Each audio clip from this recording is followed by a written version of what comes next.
వీడియోలు ఆవిడ తెలియకుండా మంజూరైందో ఒక ఇద్దరు ఎవరో ఎమ్మెల్యేలకు ప్రమేయం ఉందని ఒక చర్చ నడుస్తూ ఉంది. అదైతే అధికారులు ఎవరైతే హోంశాఖ సంబంధించిన అధికారులు ఒక ఖైదీకి పేరోలు ఇచ్చినటువంటి ఎపిసోడ్ ఏదైతే నడుస్తూ ఉందో, సో దాని మీద కూడా హోంమంత్రి అనిత గారు చాలా సీరియస్ గా ఉన్నారు. అమిత్ గారి మీదే సీఎం సీరియస్ గా ఉన్నాయంట. అనిత గారు కింద ఎస్పీ గాని, ఐజీ గాని, డిఐజీ గాని అందరూ రిజెక్ట్ చేశారంట పేరోలు ఇవ్వడానికి. కానీ ఎమ్మెల్యే వెళ్ళి ఆమెతో మాట్లాడి ఆమె దగ్గర నుంచి రికమెండ్ చేసి పంపించారు. హోంమంత్రి రికమెండ్ చేసిన తర్వాత ఇచ్చారు. హోంమంత్రి తప్ప ఎవరూ రికమెండ్ చేయలేదు. ఇది ఫైల్ మీద ఉన్నటువంటి సత్యం. చూపించమనండి ట్రాన్స్పరెంట్ గా. హోంమంత్రే దీనిలో ఇరుక్కున్నారు. అది అందరికీ తెలిసినటువంటి సత్యం. హోంమంత్రి ఎవరి మీద సీరియస్ గా ఉంటుంది? హోంమంత్రి మీద అందరూ సీరియస్ గా ఉండాలి. అంటే ఏ ఎమ్మెల్యే సార్ మీరు పేరు చెప్పగలుగుతారా? మీకు సమాచారం ఉంటుందిగా, ఒక మాజీ మంత్రి, మీకు ఆ మాత్రం పెద్ద ఎత్తున సమాచారం ఖచ్చితంగా ఉంటది. నెల్లూరు ఎమ్మెల్యే, నేను పేరు చెప్పలే బాగోదు. ఓకే, నెల్లూరు జిల్లాకు చెందిన ఎమ్మెల్యే. అంతకు ముందు కూడా ఈ ఎవరైతే ఈ లోపల ఉండి శిక్ష పడిన అతనికి పెరోల్ తీసుకొచ్చిన అతను ఇంతకు ముందు కూడా పెరోల్ తీసుకొచ్చాడు వైసీపీ ఉన్నప్పుడు 15 రోజులు. సో ఇదంతా ఒక స్కామ్ లాగా జరిగింది. ఇది అందరికీ ఆ నోట ఈ నోట అన్ని తెలిసిపోతాయి సార్, ఏది దాగదు. అవునవును, ఇప్పుడు టెక్నాలజీ పెరిగిపోయింది. అది కాదు పబ్లిక్ ఒపీనియన్ ఎలా ఉంది అనేది చాలా ఈజీగా అర్థమైపోతుంది. బుడ్డా రాజశేఖర్ రెడ్డిని కాపాడేందుకు బుడ్డా రాజశేఖర్ రెడ్డి కాకుండా జనసేన వ్యక్తిని మొదటి ముద్దాయిగా పెట్టి, రెండో ముద్దాయిగా ఈయన పెట్టి ఈ కేసుని మాఫీ చేసే కార్యక్రమం చేస్తున్నారు. ఒకటి. రెండు, మన ఆయన దగ్గుపాటి వెంకటేశ్వర మీద కేసే లేకోకుండా మాఫీ చేసేశారు.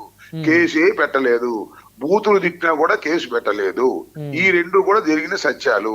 ఎమ్మెల్యేలు చాలా మంది చాలా తప్పుడు పనులు చేస్తున్నా కూడా వారిని ఎవరిని అనేటటువంటి ధైర్యం గాని దమ్ము గాని చంద్రబాబు నాయుడికి, లోకేష్ కి లేదు. కాబట్టి ఏదో పత్రికల్లో డబాయింపు సెక్షను, మీడియాలో డబాయింపు సెక్షను, చంద్రబాబు నాయుడు గారు సీరియస్ గా ఉన్నారు, త్వరలో యాక్షన్ తీసుకున్నట్టు చెప్పమని ఈ కేసే తెలిసిపోతుంది కదా. బుడ్డా రాజశేఖర రెడ్డి మీద పెట్టినటువంటి కేసు ఏం కేసు అది? ఆ సెక్షన్ చూడండి. Very simple case. అది కూడా పెట్టకపోతే బాగోదని పెట్టినట్టుగా అనిపిస్తా ఉంది. ఇది చాలా దుర్మార్గం. వాళ్ళ ఇష్టం, వాళ్ళ గవర్నమెంట్, వాళ్ళ ఇష్టం, వాళ్ళ పోలీసులు, ఇవన్నీ జరుగుతూ ఉన్నాయి. దీనిలో కాదు రాంబాబు గారు, పవన్ కళ్యాణ్ గారు ఇష్యూ జరిగిన వెంటనే ఆయన స్పందించి ఆయనకు అభిప్రాయాన్ని ఒక ట్వీట్ రూపంలో పెట్టారు. శ్రీశైలం అటవీ ప్రాంతంలో విధి నిర్వహణలో ఉన్న అటవీ శాఖ ఉద్యోగులతో ఘర్షణకు దిగి దాడికి పాల్పడ్డ ఘటన గురించి శాఖ ఉన్నతాధికారులు వివరించారు. ఈ ఘటనలో శాసనసభ్యులు ఆయన అనుచరుల ప్రమేయంపై విచారించి సవివరంగా నివేదిక ఇవ్వాలని చెప్పేసి ఆదేశించాను. బాధ్యులపై నిబంధనల ప్రకారం కేసులు నమోదు చేయాలని స్పష్టం చెప్పాను. చట్టాలను అతిక్రమించి క్రిమినల్ చర్యలకు పాల్పడి ఏ స్థాయిలో ఉన్నవారినైనా ఉపేక్షించకూడదని, ఇందుకు ప్రధానమంత్రి అయినా ముఖ్యమంత్రి అయినా ఒకటే అని, అరెస్ట్ అయిన 31వ రోజు పదవి కోల్పోయే చట్టం తీసుకురాబోతోంది గౌరవ ప్రధానమంత్రి శ్రీ నరేంద్ర మోదీ గారి నాయకత్వంలోని కేంద్ర ప్రభుత్వం. మేము తప్పు చేసినా బాధ్యులను చేయమని రాష్ట్రంలో గౌరవ ముఖ్యమంత్రి శ్రీ చంద్రబాబు నాయుడు గారు, నేను కూడా శాసనసభలో స్పష్టం చేశాము.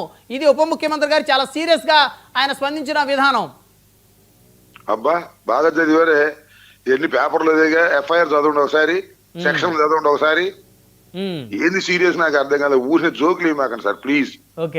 చంద్రబాబు నాయుడు గారి ప్రభుత్వంలో బుడ్డా రాజశేఖర రెడ్డి మీద పెట్టినటువంటి కేసు ఎఫ్ఐఆర్ చదవండి, సెక్షన్ చదవండి, ఆ సెక్షన్ లో శిక్షలు చదవండి, అర్థమైపోద్ది ఎంత సీరియస్ గా ఉండేది. పేపర్ మీద సీరియస్ తప్ప ఏముంది, పేపర్ పుల్లిలాగా. ఇక్కడ అయితే ఎమ్మెల్యేలు ఎవరో కూడా అధినేతల మాట వింటలేదంటారు మీరు అనేది? వినే ప్రశ్నే లేదు, వీళ్ళకి చెప్పే ధైర్యం లేదు. ఇక మీడియాలో చెప్పుకోవడం తప్ప కంట్రోల్ ఉండరు. చంద్రబాబు నాయుడు గారి దగ్గర కంట్రోల్ ఉండే పరిస్థితి లేదు, లోకేష్ దగ్గర కంట్రోల్ ఉండే పరిస్థితి లేదు. ఎందుకంటే లోకేష్ డబ్బులు కాజేస్తున్నాడు, వీళ్ళు డబ్బులు కాజేస్తున్నారు. ఇది జరుగుతున్న సత్యం. ఇన్ని చెప్పుకున్నా మనం మీడియాలో గొప్పగా చెప్పుకోవటం, ప్రభుత్వానికి వ్యతిరేకంగా మాట్లాడితే ఇబ్బంది అని మీరు మాట్లాడకపోవటం. సరే సరే అవన్నీ చూద్దాలే గానీ నాకు తెలిసిన సత్యాలు చెప్తున్నాను. అది జరుగుతున్న విషయం. ఇవన్నీ కూడా తూతు మంత్రం తుమ్మకాయ మంత్రం లాగా పెట్టేటప్పుడు మసిపూసి బారేడికాయ చేయటం అంటారే, ఆ లెవెల్లో జరుగుతుంది. అంతకుమించి ఏమి లేదు. రైట్, ధన్యవాదాలు అమర్ రాంబాబు గారు ఫోన్ లైన్ అందుబాటులోకి వచ్చినందుకు.